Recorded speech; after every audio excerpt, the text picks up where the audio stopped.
Hi guys, ఈ రోజు నేను ఈ ఫిగ్ ప్లాంట్ ని నాటుతున్నాను. అదే మన అంజీర పండ్లండి. ఇది లిటిల్ మిస్ ఫిగ్గి అండి, డ్వార్ఫ్ వెరైటీ. ఈ మొక్క చిన్నదైన ఫ్రూట్స్ చాలా వస్తాయండి.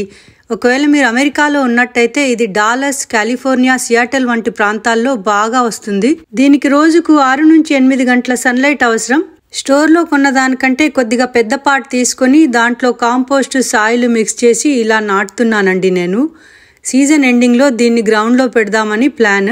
ఈ హెల్తీ ఫిగ్ ట్రీని మీరు బాల్కనీలో కూడా పెంచొచ్చండి.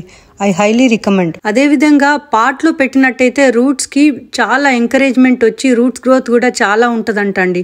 డ్రైనేజ్ బాగా ఉన్న సాయిల్ తీసుకొని వారానికి 1-2 సార్లు వాటర్ పోస్తే సరిపోతుంది. ఈ డబ్బాని ఒకసారి పైనుంచి ఇలా ట్యాప్ చేసినట్టయితే మొక్క బయటకు వస్తుంది. రూట్స్ని కొద్దిగా లూజ్ చేసుకొని నాటుకోవటమే. అమెరికాలో జోన్ 7 కంటే తక్కువ ఉన్న ప్లేసెస్లో ఒకవేళ ఈ మొక్కను నాటినట్లయితే వింటర్లో దీనికి ప్రొటెక్షన్ ఇవ్వాలండి, ఇండోర్స్ తీసుకురావాలి, అదర్వైజ్ అవసరం లేదు. అర్లీ స్ప్రింగ్లో దీన్ని ప్రూన్ చేసినట్టయితే చాలా ఫ్రూట్స్ వస్తాయండి. ఫిగ్స్ ఫ్రెష్గా కానీ డ్రైగా కానీ తినవచ్చు. షాప్లో కంటే ఇంట్లో పెంచినవి చాలా టేస్టీగా ఉంటాయి. ఫిగ్స్ హెల్త్ బెనిఫిట్స్ చూసినట్లయితే ఇందులో ఫైబర్ ఎక్కువగా ఉండటం వల్ల డైజెషన్కి మంచిది. ఈ ఫ్రూట్స్ తక్కువ స్వీట్గా ఉంటాయి కాబట్టి డయాబెటీస్ వాళ్ళకు కూడా చాలా మంచిది. ఎనర్జీ లెవెల్స్ మెయింటైన్ అవుతాయి. ఇంకా యాంటీ ఆక్సిడెంట్స్, కాల్షియం, పొటాషియం లాంటి మినరల్స్ ఉంటాయి, బోన్స్కి మంచి. ఇలాంటి వీడియోస్ కోసం నా ఛానల్కి సబ్స్క్రైబ్ చేసుకోండి.